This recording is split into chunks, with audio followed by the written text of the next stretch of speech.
Fala, gurizada do Futicante, eu sou o Lan, e no vídeo de hoje eu vou falar sobre a minha escalação de quem foram os melhores jogadores do Campeonato Brasileiro do primeiro turno. E antes de começar, já te inscreve no canal, dá teu like, compartilha esse vídeo com os amigos que é muito importante e ativa o sininho. Aqui eu já vou começar falando antes que eu privilegiei quem estava desde o primeiro jogo do campeonato até o último.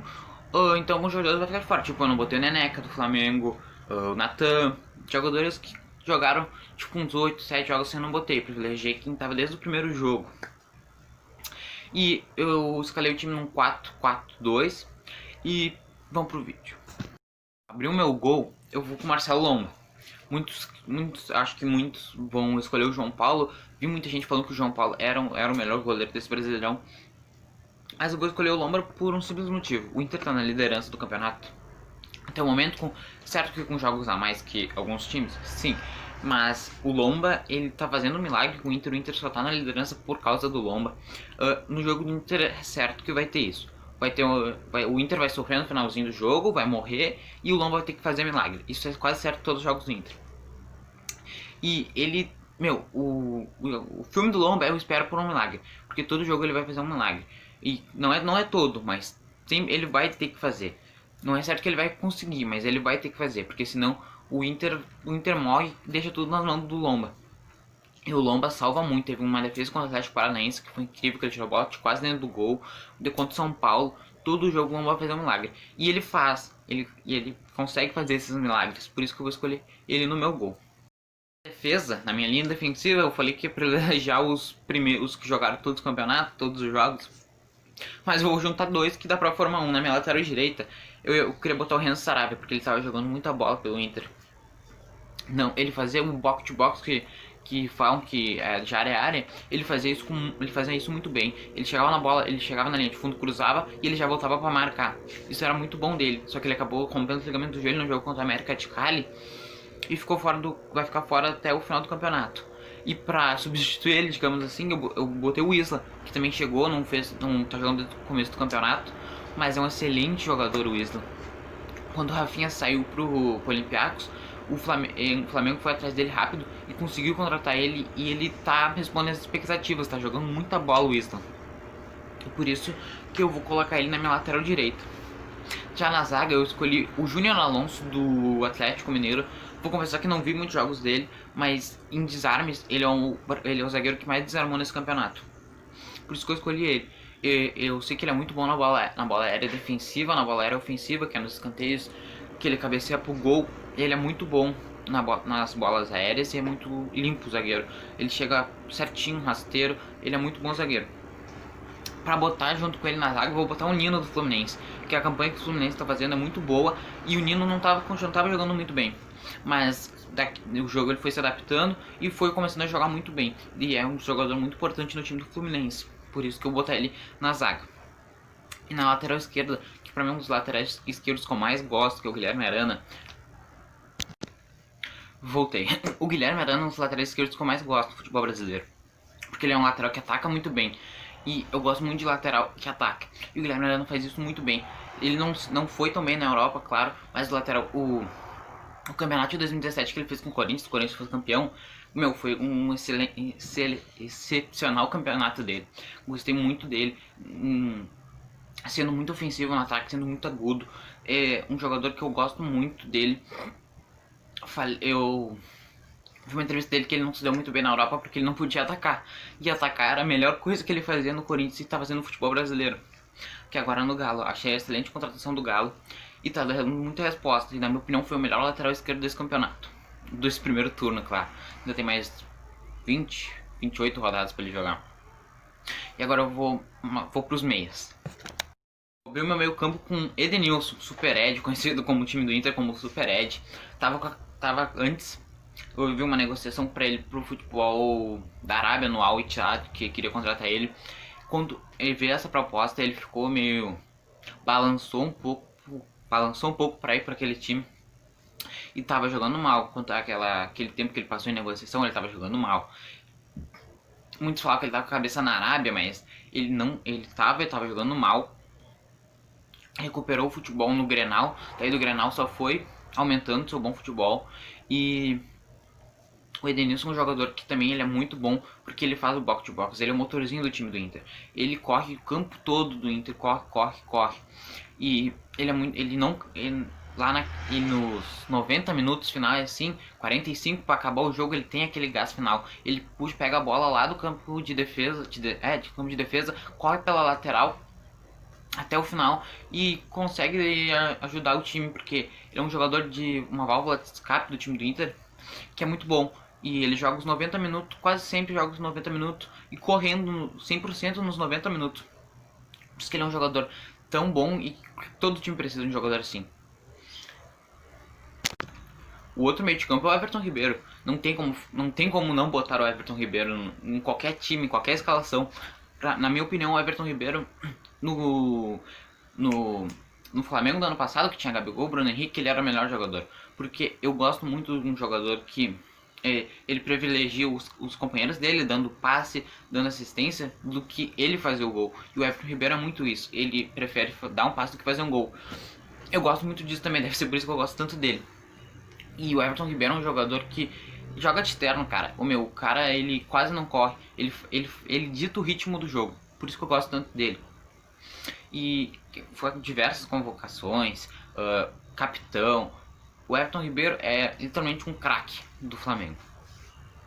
O meu outro meio de campo, o segundo volante, digamos assim, Patrick. O Patrick é um excepcional jogador que faz o trabalho sujo, faz o trabalho limpo no time do Inter. Ele é o principal jogador junto com o Thiago Galhardo, porque ele ataca, daí ele defende e ele faz essas duas funções muito bem. Ele é o único jogador do Inter que tem o drible e quase nenhum jogador do Inter dribla. E quando tem o Patrick dribla muito. Ele vai na linha de fundo, ele protege com o corpo e sai do jogador em espaço muito curto, quase na linha final do campo. O Patrick consegue driblar o cara e dar um cruzamento para a área ou chute a gol.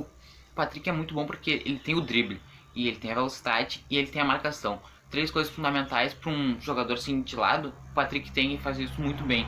O Patrick consegue fazer o Moisés joga bem, porque o Moisés sabe que pode correr, que pode ir para a linha de fundo, que é o que ele fazia muito bem. E ele sabe que se ele fizer isso, o Patrick vai fazer a cobertura dele. Por isso que o Patrick é um jogador tão fundamental no time do Inter. E eu botei aqui como meia, mas tá jogando de centroavante, que é o Galhardo. O que o Galhardo tá jogando é excepcional, melhor temporada da vida dele.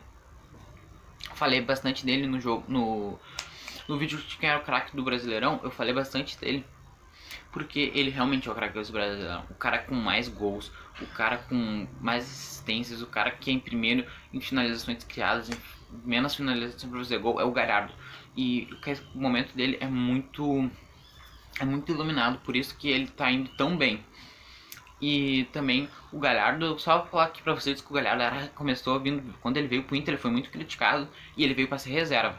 Com a lesão do Guerreiro, ele conseguiu, antes, né, ele já tinha conseguido pegar a vaga do Alessandro e só foi crescendo no time do Inter com a lesão do Guerreiro, se transformou no centroavante que tá sendo hoje e deu totalmente conta do recado.